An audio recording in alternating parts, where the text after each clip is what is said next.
proud of them, and they did a phenomenal job. And Trumbull County corrections officers are being hailed as heroes for the work they did to save an inmate's life. Now, investigators believe he tried committing suicide while working in the kitchen this weekend. But corrections officers jumped into action and they were able to revive him. 27 First News reporter Nadine Grimley joins us live in the studio to explain what happened. Well, Dave and Erica, those corrections officers being hailed heroes tonight, and their life-saving actions were all caught on the jail's surveillance cameras. Take a look. It's not anything that's unexpected. It's something that we train for, we prepare for. 3 officers are being recognized for their quick-thinking actions after what's believed to be a suicide attempt by an inmate at the Trumbull County Jail. Sunday, shortly after 2 p.m., we had an individual that was found hanging in the bathroom area of our kitchen.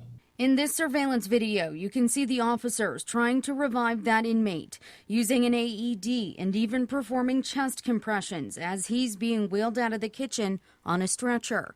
Those corrections officers, identified as Matt Abbott, Paul Burley, and Sergeant Rob Eckenrod, now credited for saving his life. Now, officials at the Trumbull County Jail say those officers responded perfectly, and if it wasn't for their life-saving measures, the outcome could have been a lot worse. They did a phenomenal job. They utilized their training, they kept their composure, and they did it exactly what it was expected of them. The inmate is now out of the ICU and recovering at St. Elizabeth's in Youngstown. It was the best possible outcome that we could have. Officers, 6 sergeants and 5 lieutenants are trained on suicide prevention, and Lieutenant Shea says because of that, combined with changes to the intake screening process, there hasn't been a suicide at the jail in several years.